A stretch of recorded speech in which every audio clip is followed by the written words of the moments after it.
The shuttle touched down with a low hum as dust rolled across the landing zone like a golden fog.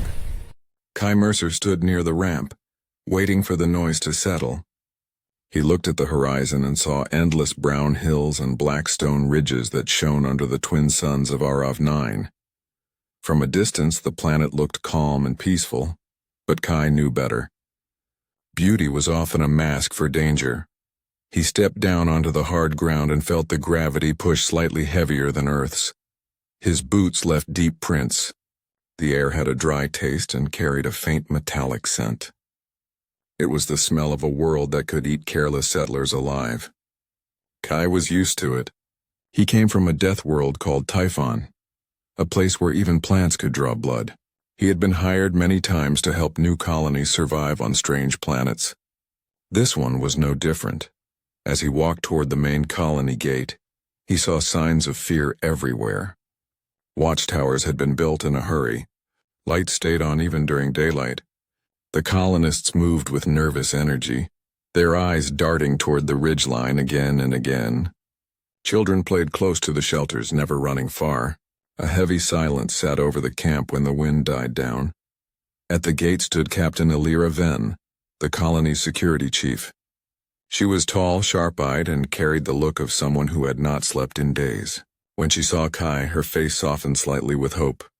"You're Mercer," she said. "The Death Worlder." Kai nodded. "That's me. You said people are missing." She sighed and led him through the gate toward a small command post. 6 colonists in the last 2 weeks, she said. Always near the outcrop we called the Black Teeth. We've lost drones, too. The sensors pick up strange vibrations, but no visual contact. Then when we go check, we find nothing. No tracks, no blood, just silence. Kai listened carefully as they entered a room filled with screens showing maps, data logs, and grainy camera footage. One screen replayed the last transmission from a missing worker. The image showed rocky ground and a shadow moving fast, then static. He watched the clip several times, his mind already mapping possibilities. "What's that sound in the background?" he asked. Elira turned up the volume. A faint humming noise played behind the wind. It was low, steady, almost mechanical. "We hear that every time," she said. "We don't know if it's the creature or something else." Kai leaned closer to the screen. "It's not natural. Not the wind. Not rock movement either. Something is generating that sound." She folded her arms. "We've searched for machines. Found nothing. Whatever it is, it moves." He looked at her. "Then it's carrying the device." That made her silent for a moment. "You think something attached a machine to the predator?" "Maybe. Or maybe the creature grew around it," he said. "Either way, I need to see the outcrop." They left soon after. The ride was rough across the dry plain, and dust coated the vehicle windows. The Black Teeth rose ahead of them like a line of broken blades. They were dark rocks shaped by ancient storms, sharp-edged and tall. The shadows they cast were long and cold even under bright suns.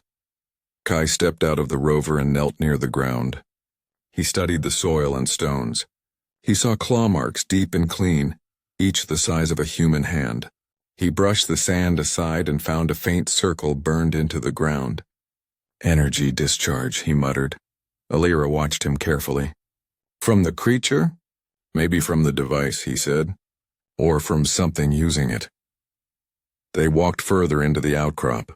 The wind shifted, bringing a faint vibration that Kai could feel in his bones. He paused and closed his eyes. The humming grew stronger, then faded.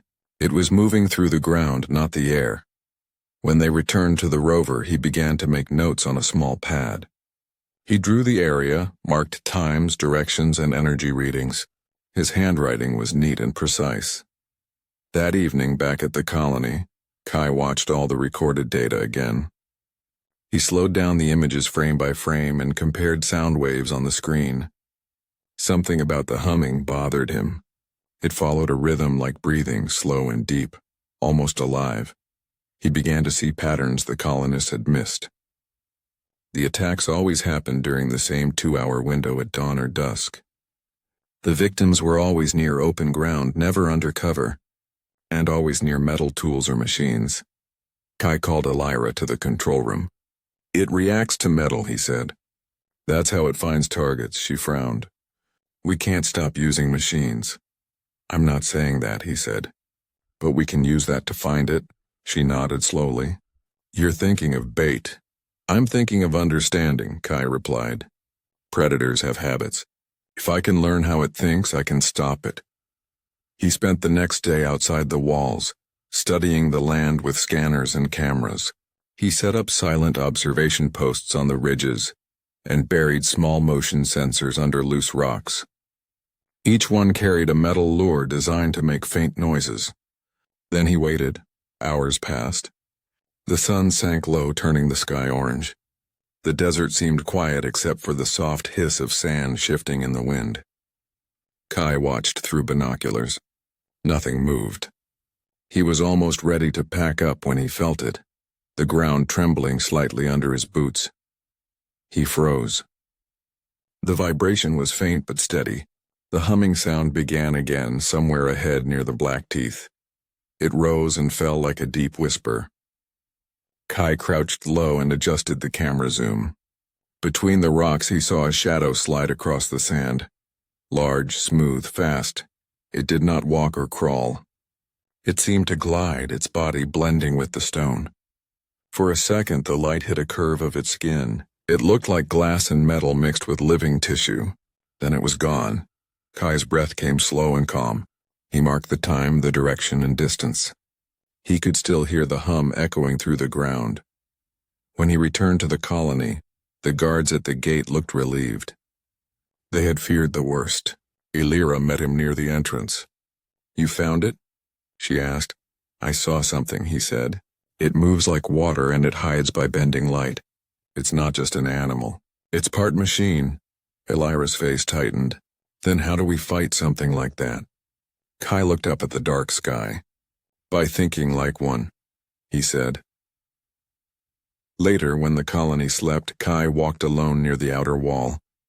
He could not shake the memory of that shadow. He had faced many creatures before, but none quite like this. He reached the edge of the defensive lights and knelt again, touching the ground.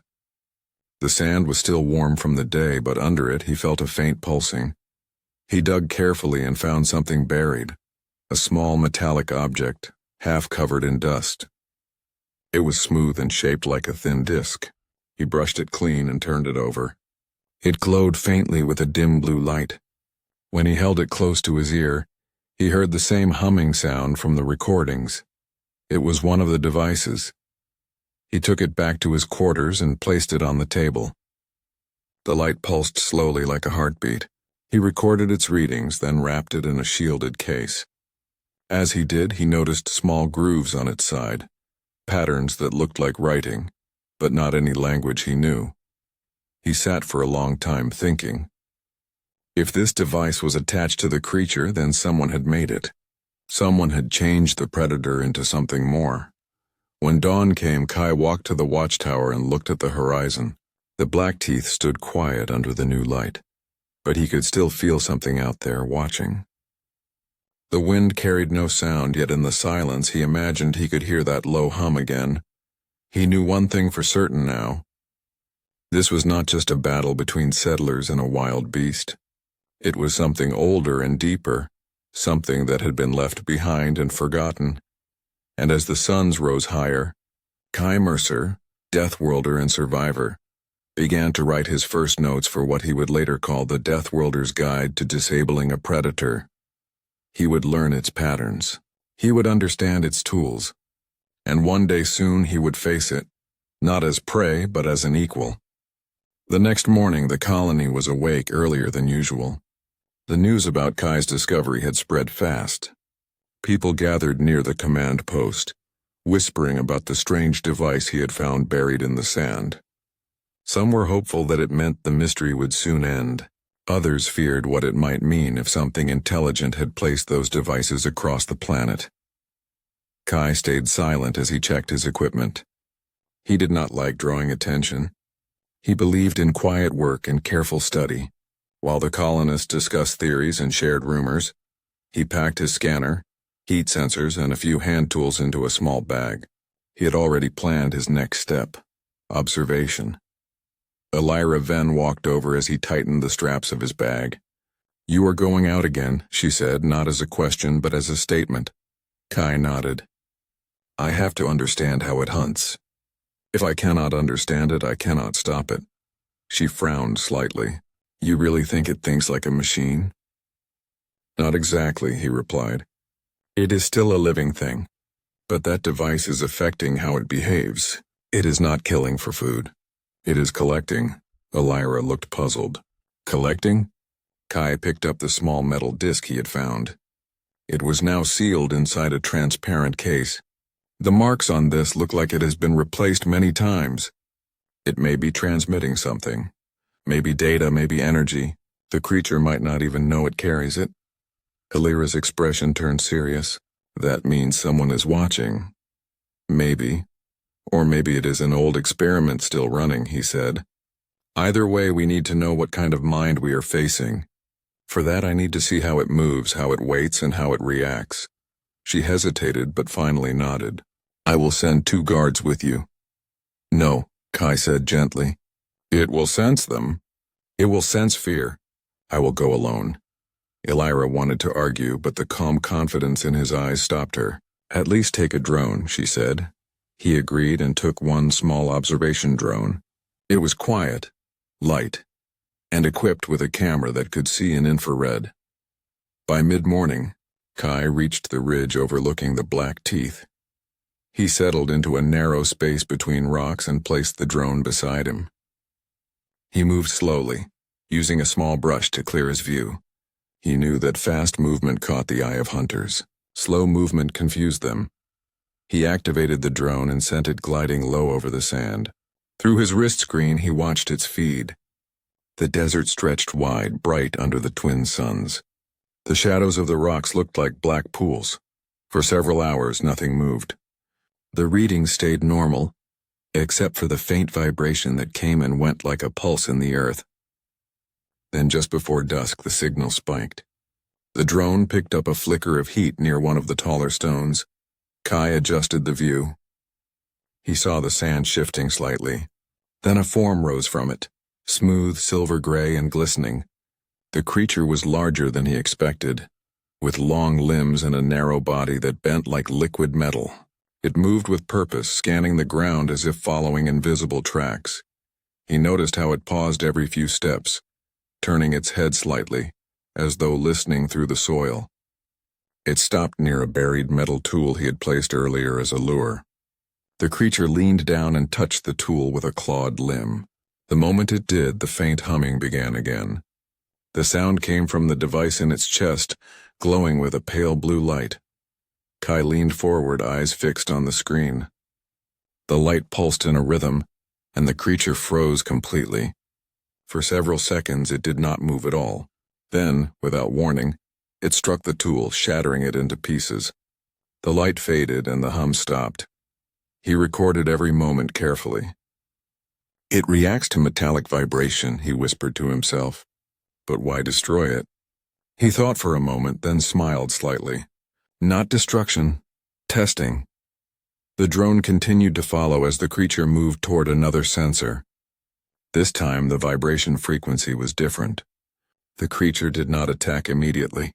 Instead, it tilted its head as if confused. After a few seconds, it retreated. Kai noted the detail. "So it can feel confusion," he said softly. "It avoids what it does not understand." When the suns began to sink lower, he powered down the drone and waited for darkness to fall. The stars came out one by one, sharp and cold above the desert. The twin moons rose, bathing the land in pale light. Kai remained still for hours, listening to the quiet world. Then he heard it again, the hum. But this time it was closer than before. The sound vibrated through the rocks around him. Slowly, he turned his head and looked toward the dark ridge. Something moved there, slow and steady. The creature was circling the area. It had sensed the drone earlier, and now it was searching. Kai held his breath and pressed himself lower to the ground. The hum grew stronger, then stopped suddenly. Silence. He waited, counting seconds in his head. Then from the corner of his eye he saw it, a shadow sliding over the sand only a few meters away. The creature passed right in front of him. Its skin shimmered faintly, blending with the rocks. For a brief moment its single blue eye turned toward him. The gaze was not wild or furious. It was calm, studying. Then it moved on, disappearing into the darkness. Kai did not move until the first light of dawn touched the sand. His muscles ached from stillness, but he smiled faintly. He had seen how it hunted. He had seen the intelligence in its movement. He returned to the colony later that morning. The guards opened the gate quickly when they saw him. Elira was waiting near the control post. "You survived another night," she said, half in relief, half in disbelief.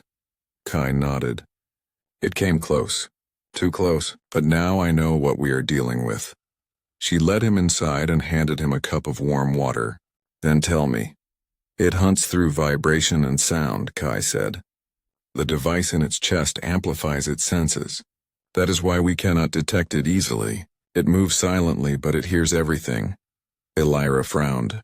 "So how do we protect ourselves?" "By becoming quiet," he said. "By learning how to move without fear. Fear makes noise.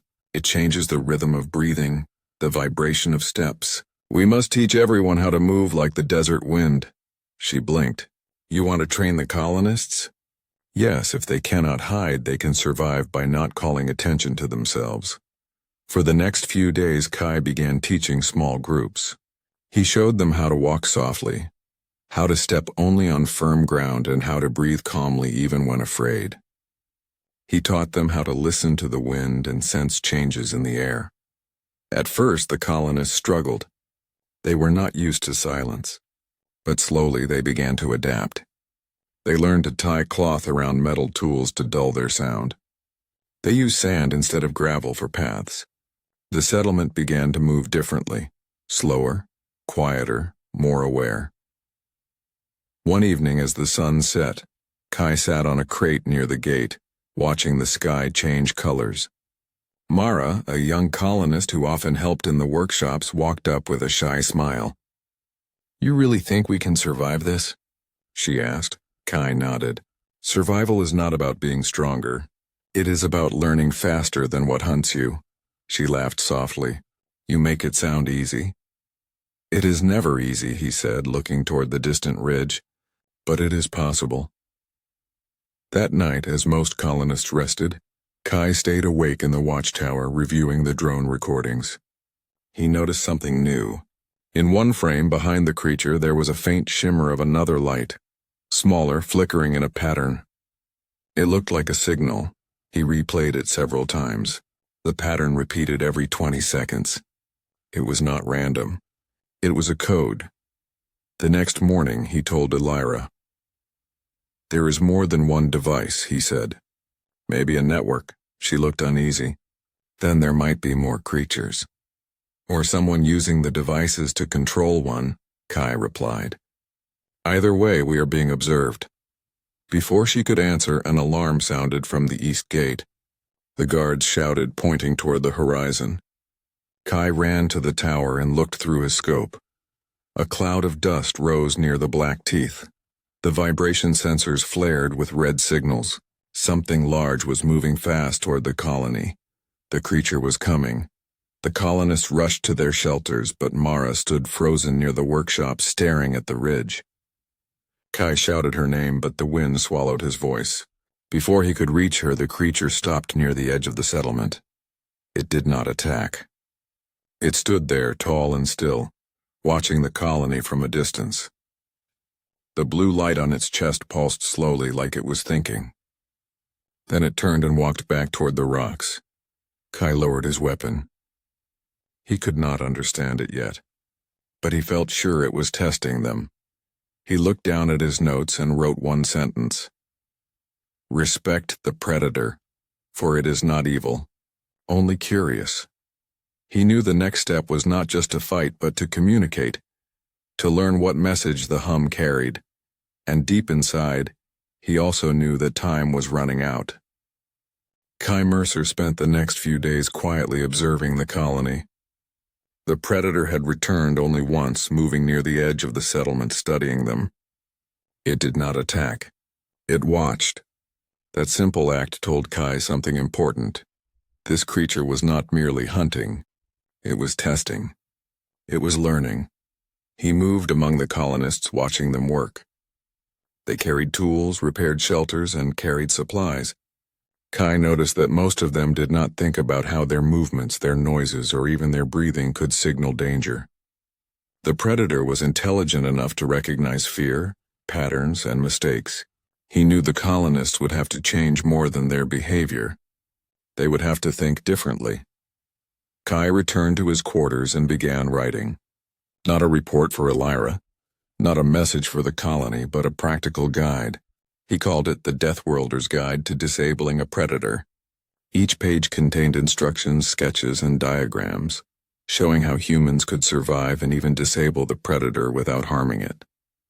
The first chapter was about observation. Kai wrote about patience, stillness, and learning from the environment. He explained how to read the ground for subtle vibrations, how to notice changes in wind patterns, and how even a single disturbed stone could be a warning. He described how the predator's device worked, how it amplified vibrations and used metal as a guide. The second chapter was about tools and tricks. Kai designed simple devices using colony materials, mirrored plates to confuse the predator's sensors, small frequency modulators to scramble the hum of its device, and scent masks made from native plants that could hide human presence. Every instruction emphasized respect. The goal was to disable, not destroy. Kai called a meeting with Elira and a few senior colonists. He spread his sketches on the table. "This is not a battle of weapons," he said, tapping the diagrams. "It is a battle of understanding. If we know its senses, its timing, and its behavior, we can outsmart it. We do not want to hurt it. We want to make it stop hunting near the colony." Elira leaned forward. "You're talking about teaching everyone how to fight without fighting." Kai nodded. "Exactly. Survival depends on intelligence, not strength." The colonists looked skeptical but curious. Kai divided them into small teams. Some would observe from the ridges, noting the predator's movements. Some would maintain the devices he had built. Others would serve as lures, using metal objects and scent patterns to draw the creature away from the colony while staying safe. Training began immediately. Kai took the observers first, showing them how to record patterns in the sand, how to note subtle changes in vibration, and how to move quietly through rocky terrain. He encouraged them to feel the land under their boots, to sense its changes, and to understand it as a living part of survival. For the lures, Kai worked closely with Mara. She was young but quick to learn, and her curiosity matched Kai's own. He taught her how to place tools strategically, how to mask their scent, and how to withdraw at the right moment. They tested the devices he built, adjusting frequencies and reflecting surfaces until they could confuse the predator without harming it. Kai also studied the device from the predator. He discovered that it emitted not only vibration, but also faint electrical signals.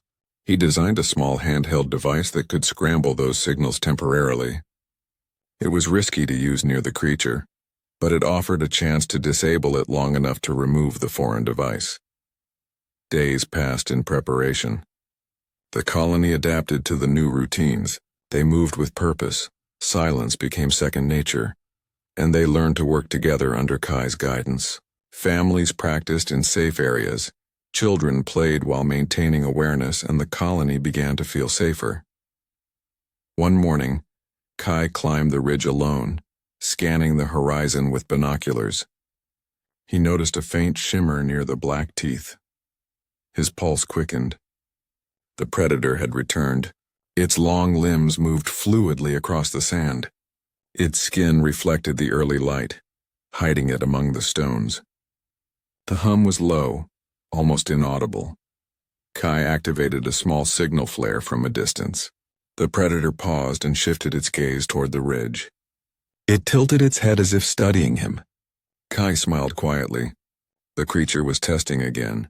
He watched for hours, noting every detail.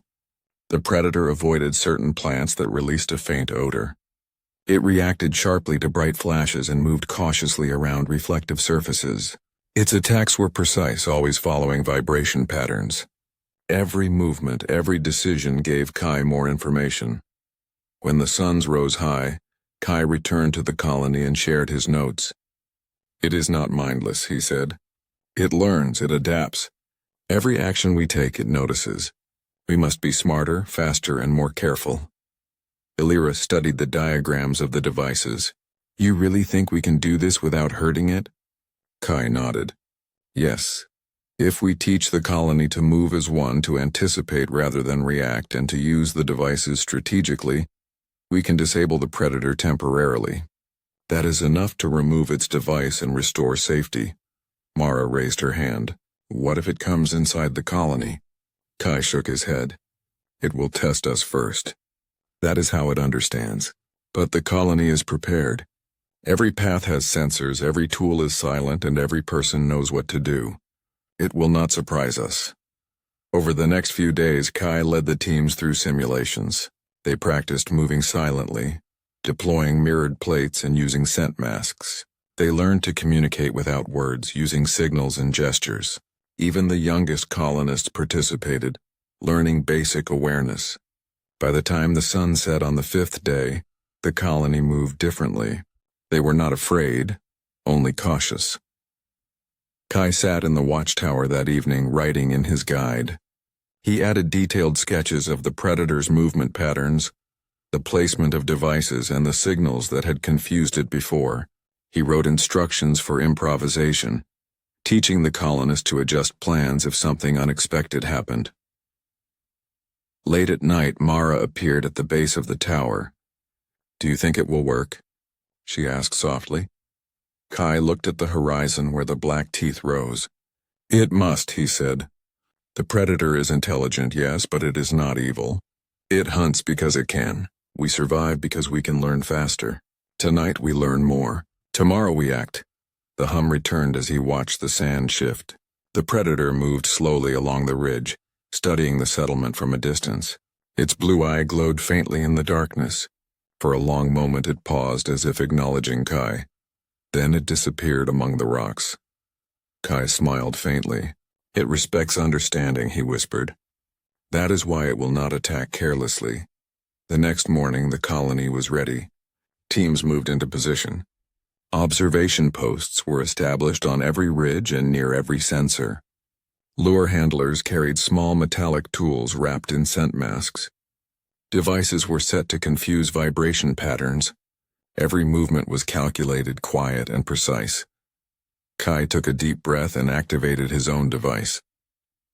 It hummed softly, sending frequencies designed to scramble the predator's own device temporarily. He watched the ridge, waiting. Hours passed. The sun sank low. Then in the dim light he saw movement. The predator emerged from the rocks. It moved cautiously, testing the ground and scanning the settlement. Kai watched as it approached a lure placed carefully in the open. The predator paused, lifted a limb, and touched the lure. The device activated. The hum in its chest flickered and changed rhythm. The predator froze, confused. Kai observed closely, noting how its movement slowed. The colony held its breath, every person in position, waiting for the next moment. The creature's head turned slowly, scanning the area. Then it began to back away, moving toward the open desert. Kai activated the second device, sending a pulse through the ground that masked the colony's vibrations. The predator hesitated, then retreated, leaving the settlement in silence. Kai allowed himself a small smile. The first test had succeeded. The predator had been disabled temporarily, and the colony remained safe. He returned to the command post and wrote in his guide, "Preparation and understanding are stronger than fear and force. Observation teaches respect, and respect teaches survival." Illyra came to him, her face calm for the first time in days. "You were right," she said. "This is not about killing. It is about learning." Kai nodded. "And once we understand fully, we can remove the device from the predator. Then it can return to the wild without danger to us." That night, as Kai sat in his quarters, he reviewed the predator's patterns once more. It was clever, cautious, and calculating, but it had limits. By studying and respecting those limits, he had found a way to protect the colony. He wrote the final note for the day in his guide. The predator tests us because it senses knowledge. If we act with patience, intelligence, and respect, we can survive. That is the first rule of a death worlder. Kai closed the notebook, looking toward the distant ridge. The Blackteeth stood silent under the twin moons. Somewhere among the rocks, the predator waited, curious and cautious. And Kai knew the next phase would bring them even closer, testing the colony and himself in ways he could not yet imagine. But he was ready. The guide was ready, and the colony, under his careful teaching, was beginning to understand what it meant to survive a world designed to kill. Night fell slowly over the colony. The twin moons of Arav 9 rose, casting pale light across the sand and jagged ridges of the Blackteeth. The settlement was quiet but alert. Every person knew their role. Every tool was in position, and every signal had been rehearsed. Kai Mercer stood at the center of the command post, reviewing the plan once more. "This is the moment," he said quietly, speaking to no one in particular. "Everything we practice leads to this. Patience, silence, observation. That is how we succeed." He checked the observation posts. Mara and 2 other lures were already in position along the edge of the outer perimeter. Sensors hummed faintly, masking human vibrations. Devices Kai had built were set strategically.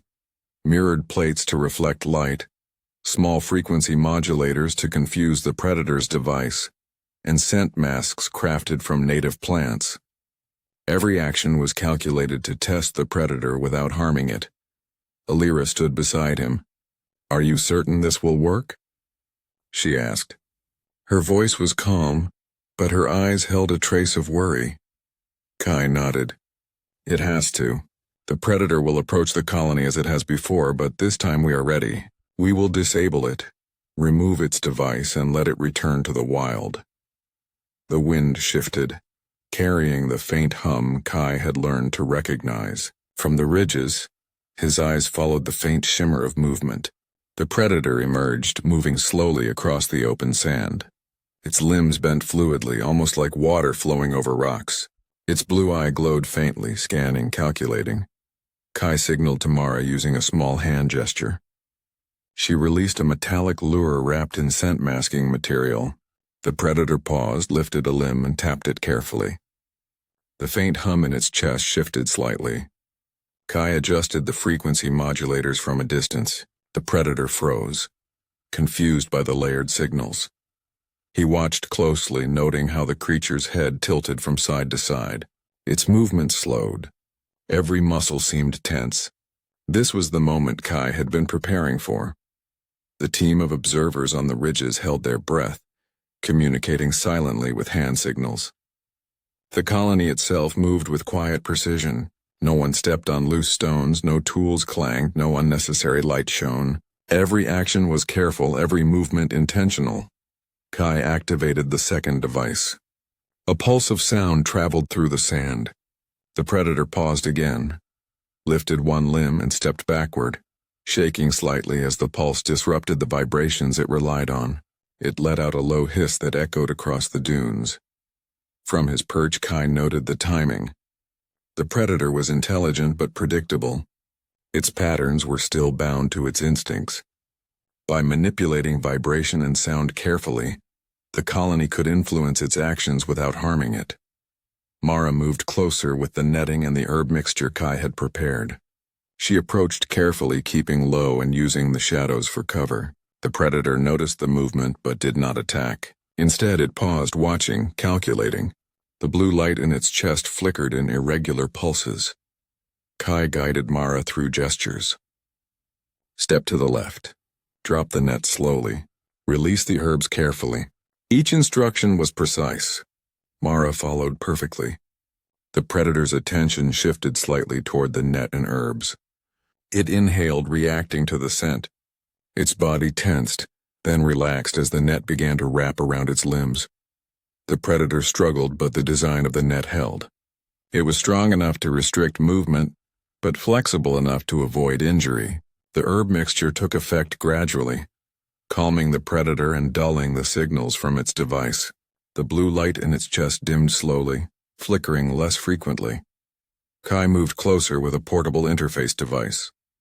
He crouched low, scanning the predator's chest. The foreign device pulsed faintly, but it was now disconnected from the predator's neural signals thanks to the frequency modulators.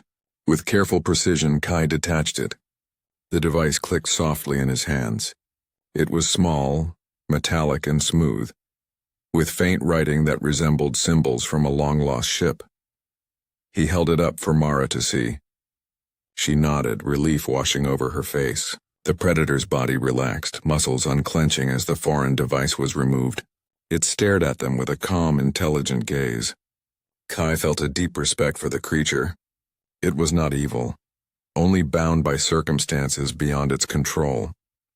From the ridges, the observers cheered quietly, signaling success. The colony exhaled collectively, tension melting as the predator retreated toward the black teeth. It moved slowly, carefully, then disappeared into the darkness. The hum was gone. The blue light faded entirely. The predator was free, the colony was safe, and Kai's plan had worked. Elira walked over to him, her eyes wide with admiration. "You did it," she said softly. "You actually did it," Kai nodded. "We did it," he corrected. "The colony, the team, Mara, this was not just my plan. It was everyone's effort." Mara smiled shyly. "It was incredible," she said. "I thought it would attack." Kai shook his head. "It never intended to attack. It wanted to test us. We learned faster than it did. That is why humans survive. Observation, patience, and understanding are stronger than brute force." Later, in the command post, Kai examined the detached device carefully. The writing was unfamiliar, but he noted traces of energy patterns and a faint signal that hinted at origin from an ancient exploratory ship. Someone had placed this device long ago, possibly for research or monitoring, and the predator had been carrying it for years. Kai wrote in his guide, "Understanding the tools that prey uses is as important as understanding the prey itself. Survival depends on patience, observation, and careful planning." The colonists gathered around him, curious about what he had learned. He explained the predator's patterns, the device's function, and how the frequency modulators worked. He emphasized respect for the creature, teaching that intelligence and careful planning were key to surviving any hostile world. Elira nodded thoughtfully. "We must record this for future colonies," she said. "Every lesson you wrote, every tool you designed. It could save lives," Kai agreed. "That is why it is a guide. Not a weapon, not a manual for destruction, but a handbook for understanding and survival. The predator is not the enemy. Ignorance is the enemy." Over the next few hours, the colony began to implement changes based on Kai's plan. Paths were cleared carefully, loose stones removed, and sensors placed in new positions. Mirrors and reflective surfaces were arranged strategically to confuse any predator that might return. Scent masks and herbal mixtures were distributed among the colonists. Movement became quiet, deliberate, and controlled. The predator did not return that night. The colony slept under the twin moons with cautious relief. Kai watched the stars, thinking about what they had accomplished. The creature had been tested, its device removed, and the colony had survived without violence. This was not the first time humans had faced Death World predators, but it was one of the few times they had done so without killing. The next morning, Kai inspected the settlement. Colonists moved with confidence now, aware of their environment and understanding how to protect themselves. Mara approached him with a small plant she had been studying for scent masking. "Do you think it will ever come back?" she asked. Kai looked toward the black teeth in the distance. "Perhaps. It is curious and intelligent, but now it will not harm us. We have learned how to survive. That knowledge is stronger than fear." He returned the device to a secure case, planning to study it further. Every symbol, every pulse of energy was a clue to the past. Someone had experimented here, or perhaps an old ship's technology had been left behind. The predator had carried it faithfully, unknowingly affecting its own behavior. Kai wrote the final entry in his guide for the night. Humans survive not because they dominate, but because they observe, learn, and adapt. Respect is a tool as strong as any weapon. In the following days, the colony rebuilt confidence. Watch schedules were maintained, devices tested regularly, and every person understood their role. The predator was no longer a threat but a teacher of sorts, demonstrating the importance of intelligence, planning, and respect for life. Kai stood at the edge of the settlement one last time before dawn, looking at the distant ridges of the Black Teeth. The desert was quiet, the wind carrying no hum, no vibrations from the predator's device. It had returned to the wild, free from the influence of human-made technology. He knew that the next phase of their survival would involve studying the device more deeply and tracing its origin. The predator's behavior hinted at something larger, a forgotten experiment or lost ship. But for now, the colony was safe. They had survived. They had adapted. They had learned. Kai turned back to the settlement satisfied. His guide, the tools, and the lessons had all been tested successfully. Humanity had once again proven why they could endure where others failed. And in the darkness beyond the Black Teeth, the predator moved freely, curious, intelligent, and unafraid, leaving the colony alive to continue learning and thriving. The dawn on RF9 was soft and pale. The twin moons faded from the sky as the first sun rose, casting long golden shadows across the Black Teeth. For the first time in many days, the colony moved without the tension that had weighed on every face. Humans had survived, they had adapted, and they had learned something profound about the world they lived in. Kai Mercer walked among the colonists, observing their renewed energy. Children played near the workshops, their laughter carrying lightly across the settlement. Adults repaired shelters and tools, but now they moved with confidence, knowing their steps were quiet and precise. Every person carried the lessons Kai had taught, not as instructions but as instincts.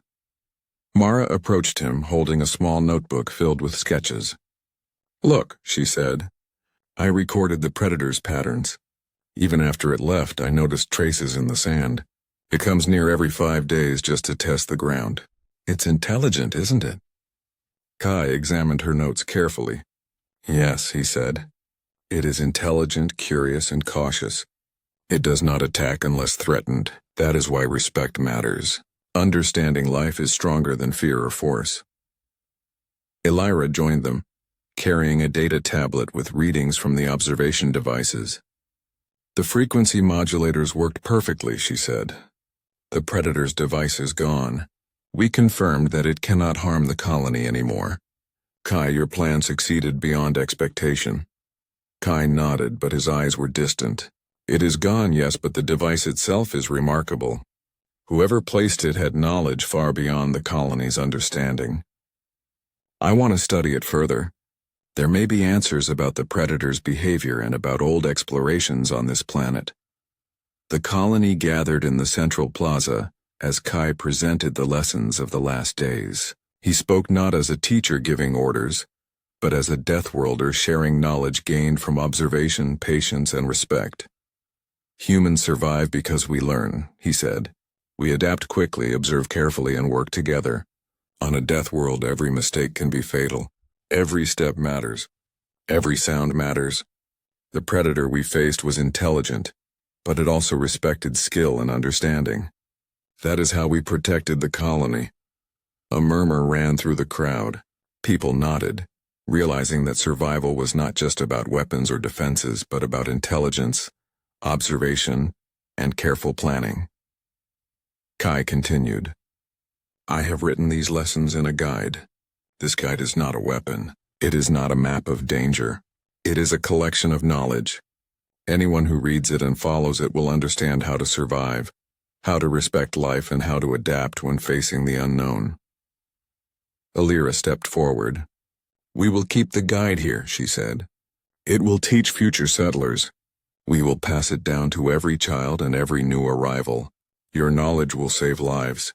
Kai smiled faintly. "That is the hope. Humans endure because we learn faster than anything that hunts us. That is what makes us strong. Over the next week, the colony rebuilt routines based on the lessons Kai had taught. Observation posts were maintained, sensors checked, and paths adjusted to minimize sound. Children practiced quietly running across the sand without disturbing stones. Adults rehearsed emergency routines silently and carefully. The colony was no longer fearful. They were prepared, aware, and confident. Kai also spent hours studying the detached device. It pulsed faintly with energy that did not match any known technology. The symbols on its surface seemed to be a combination of human writing and unknown glyphs. He speculated that it came from a ship long lost, perhaps sent to study Arav 9 centuries ago. Its technology had survived far longer than expected, influencing the predator unknowingly. He recorded every detail in his guide. Each pattern, every energy reading, and every clue about the device's origin became part of the manual. It was a record for the future, ensuring that no human would face such a challenge unprepared. One evening, as Kai walked near the outer walls, he noticed a subtle change in the sand. Small footprints, careful and precise, led from the desert toward the ridge. He crouched and traced them with his fingers. They were not human, not like any colony animal, and they did not match the predator's size exactly. Mara joined him, curious. "Do you think it is coming back?" she asked. Kai looked at the footprints. "Perhaps. It is curious, intelligent, and cautious. It may return to study the colony again, but it will not harm us. We have learned how to survive. That is what matters." Days passed and life at the colony continued with a calm rhythm. Kai worked with Alira to teach more advanced survival techniques. They combined observation, environmental awareness, and improvised technology to ensure the colony remained safe. The predator became a symbol, a teacher rather than a threat. Its presence reminded them that intelligence and respect were just as powerful as weapons. One afternoon, Mara found a fragment of the predator's hide near the ridge. It was smooth, flexible, and slightly warm from the day. Embedded in it was a small, clean groove, deliberate like a mark left to communicate. She ran to Kai, holding it carefully. He examined the fragment. "It left this for us," he said. "A message, a sign of recognition. The predator knows we understand. It respects intelligence. It respects survival." Alira watched them with a thoughtful expression. "It seems to acknowledge humans," she said softly, "as if it recognizes that we can learn, adapt, and survive." Kai nodded. "Exactly. That is the essence of being a Deathworlder. We do not dominate blindly. We observe, learn, and adapt. That is what makes humans extraordinary." The colony decided to install a small research post near the ridge. They planned to study the predator from a distance, record patterns, and trace energy signals. Kai taught them how to gather data without disturbing the creature, using silent drones and careful observation.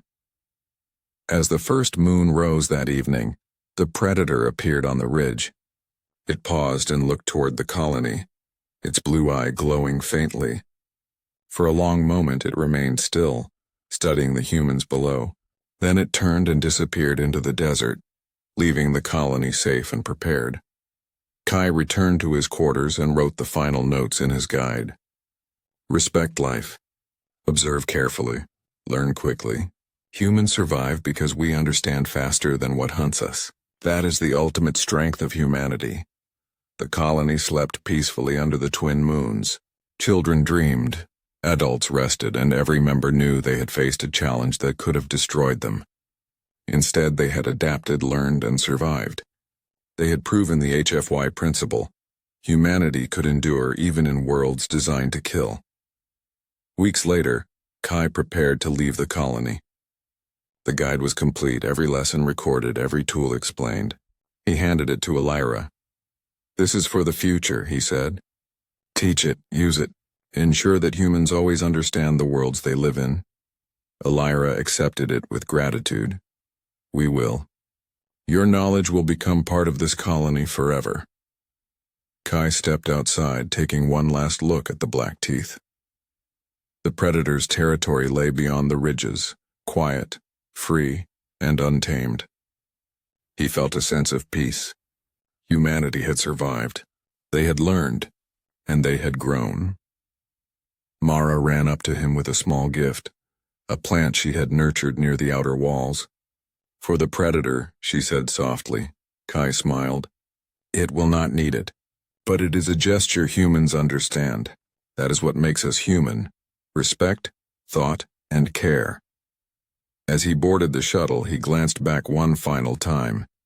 The colony moved confidently among the sands, prepared for anything. The predator's shadow lingered in his memory, a reminder of the power of intelligence, curiosity, and respect. The shuttle rose smoothly, carrying Kai away from Arav 9. He looked at the desert below, the black teeth fading into the distance. He knew humans would continue to face challenges, but they would endure. They would survive, adapt, and thrive. That was the strength of humanity. That was the HFY spirit. And somewhere in the desert, the predator moved freely, alive, intelligent, and aware, carrying the lessons of humanity into the wild.